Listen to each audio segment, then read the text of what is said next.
Pemilihan umum dan ketakutan. Menjelang pemilihan umum, seringkali para politisi menorehkan kesan untuk menakut-nakuti para pemilih, yaitu dengan cara mengatakan bahwa jikalau orang yang terpilih sebagai presiden nanti setelah masa jabatan presiden saat ini berakhir, itu tidak mengikuti atau melanjutkan atau meneruskan apa yang sudah dikerjakan oleh presiden sebelumnya, maka itu adalah orang-orang yang bodoh. Menakut-nakuti seolah-olah yang terpilih haruslah orang yang sangat dekat dengan pemerintahan sebelumnya atau yang harus meneruskan apa yang sudah dikerjakan oleh pemerintah sebelumnya sehingga itu bisa dikatakan bukan orang yang goblok. Ini adalah suatu strategi untuk menakut-nakuti dan memang ini adalah hal yang biasa yang dilakukan oleh para politisi menjelang berakhir masa kepemimpinan di mana para politisi tersebut ada di dalam pemerintahan yang saat ini. Ketakutan-ketakutan ini sebenarnya bisa dilihat adalah ketakutan daripada politisi itu sendiri, di mana mereka nanti tidak akan dapat lagi duduk di dalam pemerintahan yang baru. Dan ini selalu terjadi di masa-masa sebelum-sebelumnya ketika menjelang pemilihan umum. Mereka mendapatkan keuntungan dengan menakut-nakuti masyarakat, melanjutkan tradisi yang dibangun dengan kuat oleh para politisi sebelumnya. Dan ini adalah bukti lain daripada kekejaman kelas politik dan kita harus setuju bahwa kekuatan-kekuatan seperti inilah yang menjadi alasan bahwa mereka harus diminimalkan. Di tahun 1776, John Adams dalam tulisannya berjudul Talks on Government, dia mengatakan bahwa ketakutan adalah fondasi sebagian besar dari pemerintahan. Dan itu adalah hasrat yang brutal dan tidak mungkin orang Amerika menyetujui institusi politik manapun yang didirikan di atasnya. Dan di Indonesia pun kita orang-orang yang jujur, yang taat pada konstitusi, kita berharap kita dapat memiliki kebajikan dan kekuatan untuk melawan ketakutan dan melanggengkan kebebasan kita. Sebab seluruh tujuan politik praktis biasanya adalah untuk menjaga agar masyarakat tetap waspada dan sehingga kita dengan ketakutan digiring bagaikan domba ke tempat penyembelihan, tetapi digiring ke tempat yang aman, bukan digiring ke tempat penyembelihan. Dengan mengancamnya, dengan serangkaian ketakutan akan jin ataupun roh-roh jahat yang tak ada habisnya. Dan tentu saja ini semua adalah imajiner.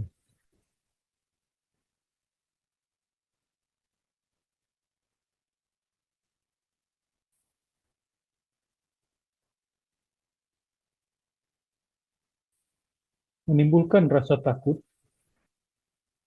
itu adalah kebalikan dari gaya politik kami merasakan rasa sakit Anda. Politik merasakan rasa sakit Anda ini adalah strategi yang lebih baik, di mana para politisi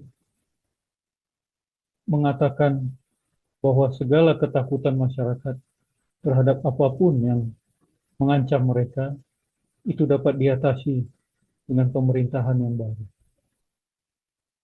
Ini adalah suatu hal yang lebih baik daripada strategi dengan menakut-nakuti masyarakat bahwa pemerintahan yang baru harus meneruskan pemerintahan yang lama.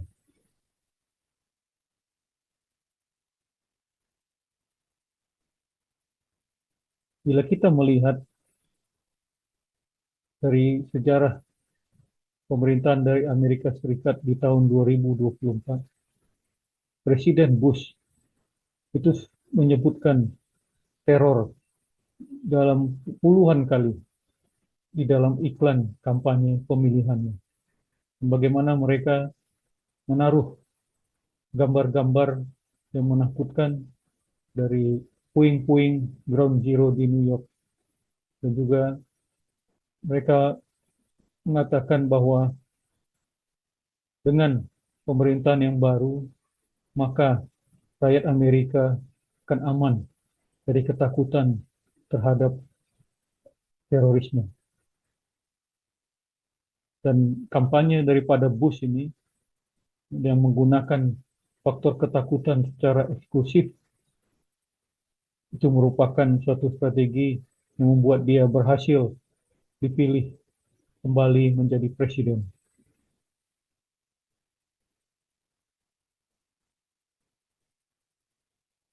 Sehingga di tahun 2024, masyarakat diberikan pilihan apakah mereka akan dibunuh oleh teroris jika mereka memilih Kerry, atau mereka akan dibiarkan melarat dan dibuang ke jalan jika mereka memilih Bush. Dan tidak mengherankan bahwa kedua kampanye itu mencari titik pengaruh bagaimana menakut-nakuti publik tentang apa yang akan terjadi jika orang lain menang.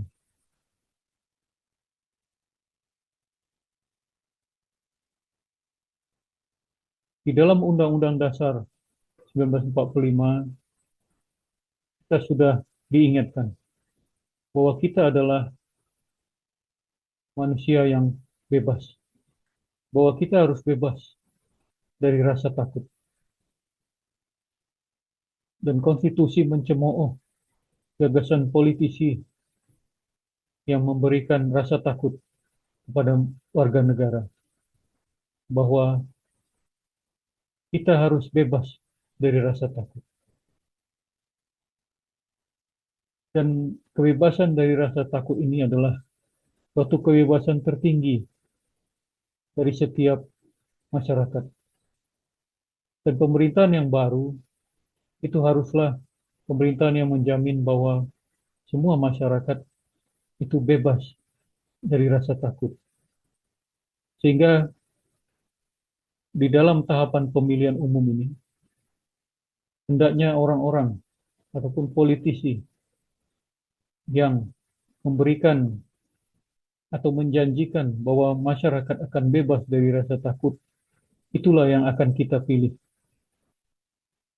Karena ini yang merupakan apa yang diamanatkan oleh konstitusi kita. Karena produksi massal daripada rasa takut itu adalah menghancurkan ikatan yang diberikan oleh konstitusi kepada kita. Dan ketakutan yang meningkat itu akan menggerogoti kebebasan berbicara yang merupakan hak dasar daripada kita sebagai masyarakat. Kita harus berpegang teguh pada keyakinan bahwa kita, kita memiliki kebebasan untuk menjalankan apa yang kita pikir akan membebaskan kita dari rasa takut. Ketika kritik ditekan, maka pemerintah menjadi lebih tidak dapat diperbaiki. Dan inilah yang nanti akan menjadi awal dari bencana kegagalan manusia nasional. Penyebaran rasa takut daripada pemerintah menciptakan spiral politik psikologis ke bawah. Karena semakin banyak orang yang ketakutan, maka semakin mereka akan mudah tertipu. Dan semakin mudah tertipu, maka mereka akan semakin bergantung terhadap para politisi itu. Dan semakin mereka bergantung, maka semakin banyak orang yang bisa diperintah. Hal ini sama seperti dengan kisah beberapa orang pasangan, orang istri yang babak belur akibat dianiaya oleh suami dan mereka bergantung pada suami mereka yang kejam. Semakin banyak kekacauan yang disebabkan oleh pemerintah, semakin banyak pemilih yang bergantung pada penguasa.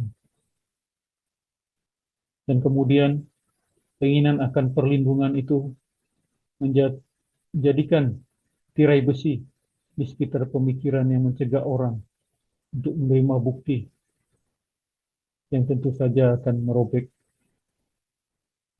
keamanan politik. Sehingga pemerintah yang baik ataupun calon pemerintah yang baik adalah para politisi yang tidak mengeksploitasi kepercayaan untuk memberikan rasa takut kepada para pemilihnya. Ketakutan yang palsu dapat menghasilkan perbudakan. Konstitusi kita berharap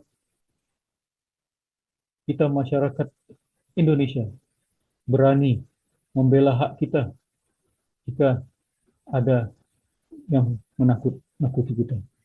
Kita tidak boleh gemetar ketakutan dan kita harus menjaga kemungkinan agar pemerintah tetap terkendali. Dan jika kita